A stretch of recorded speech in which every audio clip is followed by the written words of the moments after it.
A chill wind whispers through the skeletal frames of the yard, carrying the scent of rust and distant rain. Overcast skies press low, draping the industrial landscape in a perpetual twilight of muted, somber hues. Within the sprawling metal graveyard, the colossal titan stands sentinel, its silent form a monument to forgotten wars. It's dark. Weathered plating absorbs the meager light, a sleeping giant awaiting the command to awaken once more. Suddenly, an anomaly disrupts the yard's quiet rhythm, a figure moving with unsettling. Deity Barrett Toe, good ace. An auditor steps from the shadowed alleyway, his arrival marked by no fanfare, no blaring sirens. He walks alone, his posture radiating an unnerving calm, utterly devoid of any discernible fear or apprehension. His tailored suit, a stark contrast to the grime, seems to absorb the surrounding gloom, a void of color. The air itself seems to thicken around him, a silent ripple preceding an unseen, potent force. His gaze sweeps across the yard, not with curiosity, but with the cold, calculating precision of a predator. Unarmed and unburdened, he carries only a sleek datapad, its screen a faint, glowing rectangle of light. The crew, scattered amongst the derelict parts, feels an inexplicable prickle, a shiver running down their spines. They pause their work, wrenches falling silent, sparks fading into the oppressive, heavy atmosphere. Their eyes, wary and guarded, follow his measured progress, a collective breath held in unspoken dread. He approaches the titan, his steps producing no echo on the oil-stained concrete, eerily soundless. The titan's dormant optical sensors, deep-set and dark, begin to stir with a faint, internal luminescence. A low, almost imperceptible hum emanates from its core, a subconscious recognition of the intruder's presence. Automatically, the colossal mech's internal systems initiate, its invisible network mapping the auditor's every movement. Its latent threat assessment protocols silently engage, classifying the newcomer with chilling, digital detachment. The auditor continues his advance, seemingly unaware or entirely indifferent to the titan's awakening. He stops a respectful distance from the mech's massive foot, observing its scale with a placid, unreadable expression. His empty eyes reflect the titan's metallic sheen, like twin obsidian mirrors holding no warmth, no feeling. A crew member, Kai, nervously adjusts his welding mask, the sudden quiet amplifying his racing heartbeat. Another, Lena, tightens her grip on a heavy wrench, her knuckles white with a mixture of fear and defiance. The yard boss, Rook, steps forward, his weathered face a mask of practiced stoicism, though his jaw is tight. Can I help you? Rook's voice, usually gruff, holds an unusual edge of cautious, challenging inquiry. The auditor turns, his movement fluid, almost too smooth, a predatory grace in his controlled demeanor. Inspection, he states simply, his voice a low, even cadence, devoid of any discernible inflection. He offers no identification, no badge, merely the weight of his presence, a silent, undeniable authority. Rook's eyes narrow, recognizing the corporate signature in the man's unyielding, unblinking stare. This was not an ordinary visit. This was the tightening of the corporate noose, patiently, inevitably. The auditor lifts his datapad, its faint glow illuminating his sharp, angular features, devoid of empathy. Documentation for the designated asset. He requests his words precise, each syllable perfectly articulated. Rook hesitates, a flicker of indignation in his gaze. But the cold weight of the law presses down. He nods towards a small, grimy office, its windows dark with accumulated dust and neglect. The auditor follows, his footsteps still unervingly quiet, a ghost in the clanking. Industo, the Artemisi. Inside the office, the air is thick with the scent of old paper, stale coffee, and unspoken anxieties. Rook pulls out a stack of well-worn files, their edges frayed, their contents a testament to years of struggle. The auditor accepts them, his fingers brushing Rook's, a contact as cold and impersonal as polished steel. He begins to review the documents, his eyes scanning pages with incredible speed, absorbing every minute detail. Each page turn sounds like a death knell in the oppressive silence, sealing unseen fates. He makes no notes, no visible reactions, Yet every piece of information seems to sink into his silent, vast memory. Rook watches him, a knot of unease tightening in his stomach, sensing a methodical, unseen dissection. The auditor finishes, placing the files back with chilling neatness, his gaze now fixed on Rook. Maintenance cycles, he begins, his voice still unnervingly calm. Are they adhering to Protocol G7? Rook confirms, a slight tremor in his voice, the innocuous question feeling like a loaded accusation. And the crew schedules. The auditor continues. Do they reflect the mandated rest periods? Each question, seemingly harmless, probes deeper, seeking cracks in the yards. Carefully constructed autonomy, Rook answers. His response is measured, attempting to reveal nothing more than absolute necessity dictates, but with every word, he feels the invisible walls closing in, the margins of freedom shrinking relentlessly. The auditor's questions are not about truth, but about control, about establishing a legal framework for dominance. He asks about power consumption, about waste disposal, about the specific alloy composition of repair parts. His inquiries are exhaustive, delving into every minute aspect of the Titan's operation and upkeep. The crew outside, unable to hear the specifics, feels the tension radiating from the small, dim office. They exchange nervous glances, their faces etched with the familiar weariness of the perpetually Lena's eyes flash with anger, her fists clenching, the injustice burning hot within her defiant spirit. Kai leans against a rusted hull, his mind racing, trying to anticipate the auditor's next inevitable move. The air grows colder inside the office, despite the lack of a visible draft. A chilling, psychological effect. The auditor's presence alone seems to drain the warmth, leaving only a stark, analytical chill behind. He asks about the Titan's operational history, its past engagements, its documented damage reports. Rook recounts the information, his narrative stripped of emotion, presenting only the raw, cold facts. The auditor listens, his expression unchanging, a perfect mirror reflecting nothing back to Rook. Each answer Rook provides becomes another link in a chain, slowly binding the Titan and the yard tighter. The unseen corporate hand is at work, not with force, but with the quiet, suffocating power of bureaucracy. And the heart chamber zone, the auditor finally inquires, his voice dropping to a subtly lower register. Luke's defunze, a primal instinct warning him of danger, of a boundary about to be crossed. The heart chamber is the Titan's core, its most vulnerable point, shrouded in secrecy and protective myths. Access is restricted, Rook states, his voice firm now, an unspoken challenge in his defiant tone. The auditor's empty eyes hold Rook's gaze, a silent battle of wills unfolding in the cramped space. A faint, almost imperceptible smile touches the auditor's lips. A chilling, humorless display. Cooperation is a critical component of regulatory compliance.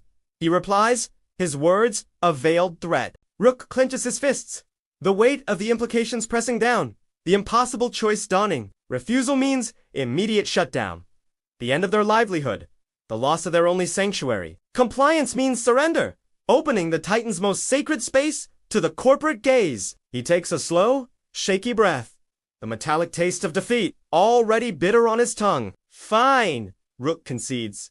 The word, a whisper, heavy with the burden of reluctant compromise. The auditor's smile vanishes, replaced by his usual placid, expressionless mask. Victory secured, he turns and walks out of the office, his silent steps leading directly towards the Titan's massive form. Rook follows, his shoulders slumped, the weight of his decision a crushing burden upon him. The crew watches their approach, sensing the shift in the air, the deepening shadow of corporate encroachment. As the auditor draws nearer to the Titan, a low hum begins to resonate from the Mech's core. It is a different hum now, a deeper, more resonant frequency, vibrating through the very ground. The Titan's internal energy pulses, a subtle, rhythmic thrumming, like a caged heart beating faster. The air around the heart chamber zone shimmers faintly, a visible distortion of concentrated power. The auditor pauses, his head cocked slightly, as if listening to a frequency beyond human perception. His empty eyes scan the Titan's plating near the core, a flicker of something almost akin to interest. He reaches out a gloved hand, not to touch, but to gauge the emanating energy with detached curiosity. The hum intensifies. A warning growl from the Titan's mechanical depths. A primal, ancient sound. Rook watches, his heart pounding, fearing the Titan's unpredictable, powerful, protective instincts. The auditor withdraws his hand, a thin, satisfied smile, returning to his otherwise blank face. He notes this subtle shift calmly on his datapad. Like a biologist recording a specimen's vital signs, the Titan's reaction is just data.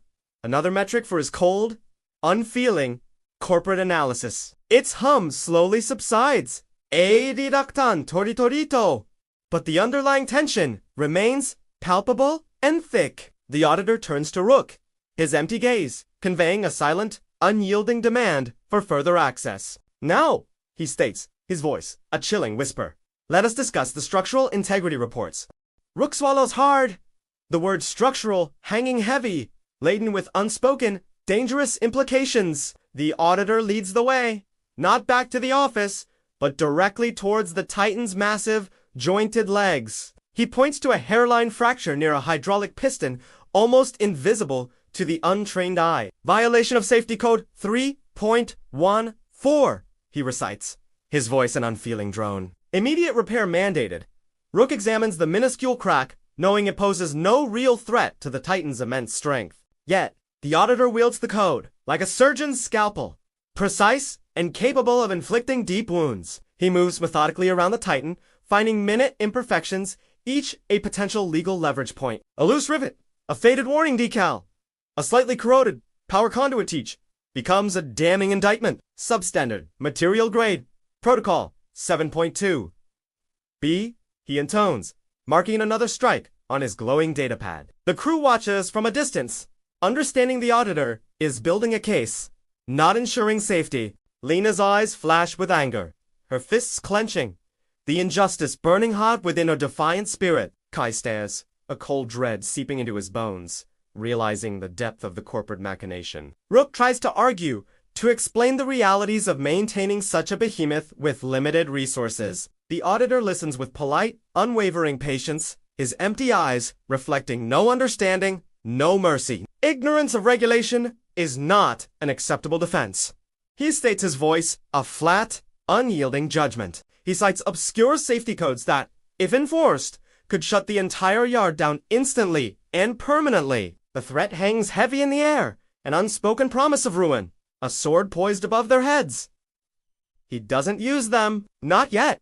His strategy is one of slow, agonizing pressure, not immediate destruction. This calculated restraint is more terrifying than any direct confrontation, a chilling display of power. The auditor walks away from the Titan's base, his gaze sweeping over the assembled, anxious crew members. His eyes settle on Kai, a young, earnest mechanic, whose face shows a raw, vulnerable worry. Kai feels the weight of that gaze, a sudden, intense spotlight illuminating his every insecurity. The auditor approaches him, his movements still unnervingly silent. A ghost in the bustling yard. Rook starts to intervene, but the auditor raises a hand, a subtle gesture of dismissal, of absolute authority. A moment, if you please, he says, his voice still low, but with an undeniable edge of command. Kai finds himself standing alone before the auditor, the other crew members frozen in watchful silence. The auditor studies Kai's face, a silent, unsettling assessment, probing for weaknesses, for entry points. You care for it deeply, don't you? The auditor asks, his words a soft, almost sympathetic murmur. Kai flinches, caught off guard by the unexpected, personal nature of the auditor's direct question. It's part of us, Kai stammers, his voice barely audible, betraying his emotional connection. A faint, almost imperceptible tilt of the auditor's head, an acknowledgement of Kai's raw honesty. Such attachments are often liabilities, the auditor observes, his tone devoid of judgment, merely factual. He pauses, letting the chilling implications settle, the weight of his words pressing down on Kai. You don't own it, the auditor states, his voice dropping to a conspiratorial, intimate whisper. Kai's brow furrows in confusion, his mind struggling to grasp the strange, disturbing pronouncement. It's leasing you, the auditor clarifies, his empty eyes holding Kai's gaze, delivering a profound shock. The words hang in the air, a dark revelation, twisting Kai's understanding of their entire existence. Kai's breath catches a sudden, sharp intake of air as the chilling implication sinks deep within him. The Titan, their protector, their symbol of defiance, was merely a borrowed tool in this vast corporate game. The Auditor's eyes, devoid of any human emotion, reflect the Titan's towering silhouette perfectly. The metallic form of the Mech shimmers in his pupils, a distorted, miniature image of its true scale. It is as if the Titan itself is trapped within his gaze, reduced to a mere reflection, an object. Kai feels a profound sense of violation, as if the Auditor has peered into his very soul. The Auditor steps back, breaking the intense connection, leaving Kai stunned, reeling from the encounter. He surveys the yard once more, his placid expression returning, his brief moment of intimacy dissolved. Rook rushes to Kai's side, his hand on the young mechanic's shoulder, a silent offer of support. Kai can only shake his head, unable to articulate the disturbing truth the Auditor just whispered. The Auditor approaches Rook again, his demeanor now formal, businesslike, the personal interlude forgotten. For the purposes of our comprehensive assessment, he announces, his voice ringing with renewed authority. I require a minor demonstration of the asset's operational capabilities, he declares, his gaze unwavering. Rook's heart sinks, recognizing this as the inevitable next step. Another tightening of the corporate grip. A minor demonstration, Rook repeats, trying to buy time to understand the true intent behind the request. A simple retrieval exercise, the Auditor clarifies. From the designated recovery zone, Section Gamma. Section Gamma is a treacherous, unstable area of the yard, filled with precarious piles of scrap metal. Rook hesitates, knowing the risks, the potential for damage, the Auditor's manipulative design. Refusal to cooperate with an official inspection, the Auditor states, his voice a chilling reminder, constitutes a direct violation of regulatory compliance. Article 4.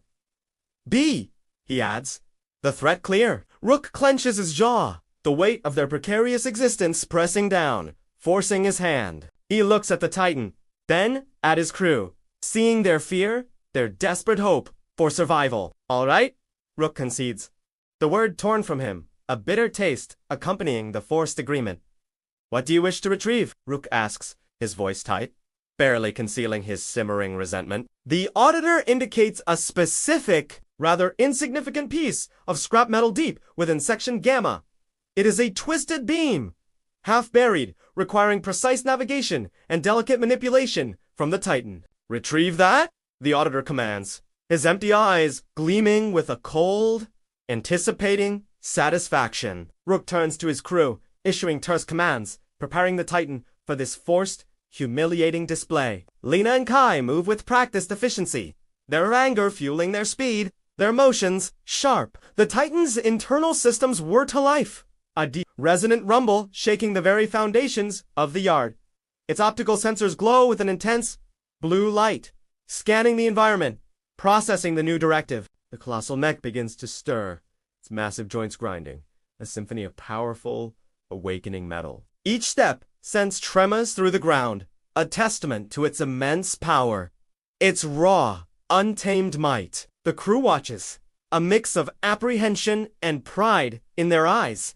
Despite the Auditor's presence, this Titan is theirs, in spirit if not in legality, a part of their very identity, their defiant heart. The Auditor observes the Titan's activation with a detached, academic interest, his data pad ready. He is measuring, calculating, assessing every movement, every tremor, every energy fluctuation. The Titan moves towards Section Gamma, its immense form navigating the treacherous terrain with surprising agility. Its powerful limbs lift and place with deliberate care, avoiding the unstable piles of debris. The ground beneath its feet groans, but holds a testament to its precise, balanced steps. The crew holds its breath, silently urging the Titan on, willing it to perform flawlessly. The Titan reaches the designated recovery zone, its massive, articulated arm extending with fluid motion. Its optical sensors focus on the twisted beam, pinpointing its exact location amidst the rubble. The Titan's mechanical fingers, usually clumsy with smaller objects, delicately grasp the beam. It extracts the scrap with such precision, such effortless grace, it is almost unnerving to witness. The beam is lifted, held aloft for the auditor's inspection, a trophy of forced compliance. The Titan then turns, its massive form slowly rotating, preparing to return the retrieved object. But as it rotates, its internal systems register an unexpected metric, a surge of latent energy. The Titan's threat assessment protocols, already heightened, misinterpret a subtle environmental shift, a sudden gust of wind, or perhaps a falling piece of debris, triggers an erroneous threat response. The Titan's optical senses flash brighter, its hum rising in pitch, a sudden, alarming crescendo. Its movements become sharper, more abrupt, its metallic joints grinding with renewed, aggressive force. The retrieved beam, still clutched in its hand, glows with a faint, pulsing blue energy. The auditor's placid expression finally cracks a subtle widening of his empty, obsidian eyes. A satisfied smile spreads across his face, cold and triumphant, revealing a chilling understanding. The Titan completes its task too efficiently, too powerfully, exceeding the expected parameters. Its raw, untamed strength, usually a source of pride, now becomes a terrifying liability. The auditor's datapad beeps softly, displaying a cascade of red alerts of critical threat metrics. The Titan's demonstration, intended to show compliance, instead reveals its immense, unbridled danger. Rook stares, a cold wave of realization washing over him, understanding the auditor's true objective. The auditor was not testing for safety. He was testing for viability, for asset potential. The Titan's inherent power, even when controlled, triggers the corporate system's deepest anxieties. This was never about regulation. It was about confirming the Titan's worth as a weapon. A tool. The auditor's smile widens, a predatory gleam in his eyes, a silent acknowledgement of his success. He observes the Titan's heightened state, its barely contained power, with chilling, scientific interest. The crew watches, horrified, as their protector is categorized, quantified, and ultimately condemned. Lena's anger turns to despair, her fists loosening, her defiance momentarily replaced by a crushing dread. Kai feels a profound betrayal, the auditor's earlier words echoing. It's leasing you! The Titan, still holding the glowing beam, slowly lowers its arm, its internal systems gradually settling. The blue light fades from the scrap metal, and the powerful hum diminishes to its usual resonanto serum. It places the beam carefully on the ground, completing the requested task with chilling, perfect obedience. The demonstration is over, but the damage is done. The Titan's fate sealed by its own efficiency. The auditor approaches the Titan again, his stride confident, his purpose now terrifyingly clear. He circles the mech, his datapad still glowing, meticulously documenting the aftermath of the test. Every tremor, every surge, every moment of heightened energy is now a point of corporate leverage. Rook finally finds his voice, hoarse and filled with a desperate, "For you, tier defiance." It was an anomaly, Rook insists. A system glitch. Nothing more. An isolated incident. The auditor turns, his empty eyes fixing on Rook. A silent, dismissive gaze of absolute certainty. Anomalies are merely data points awaiting integration.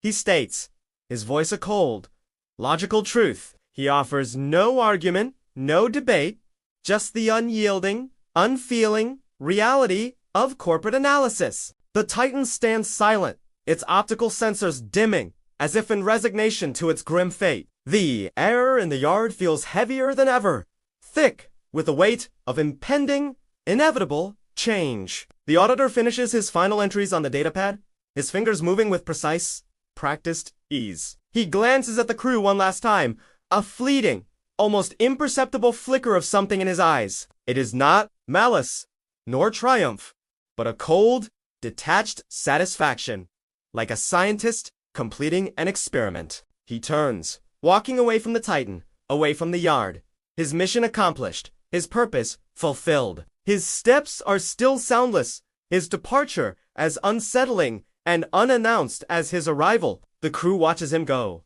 a collective sigh of despair escaping their lips, hope draining from their souls. Rook stands frozen, staring at the Titan. Its immense form now, seeming less like a protector, more like a prisoner. The Auditor reaches the perimeter of the yard, pausing for a final, lingering look back. His gaze settles on the Titan, its silhouette framed against the darkening, bruised sky. He then looks at the crew, their faces etched with fear and the dawning horror of their situation. A faint, almost imperceptible smile plays on his lips, a chilling, private satisfaction. He then disappears into the shadowed alleyway, leaving behind only the lingering chill of his presence. The yard is silent once more, but it is a different silence now, one filled with the echoes of dread. The crew slowly begins to move, their movements slow, heavy, burdened by the Auditor's visit. Kai approaches the Titan, his hand reaching out to touch its cold, metallic leg, a gesture of comfort. Lena sits on a discarded crate,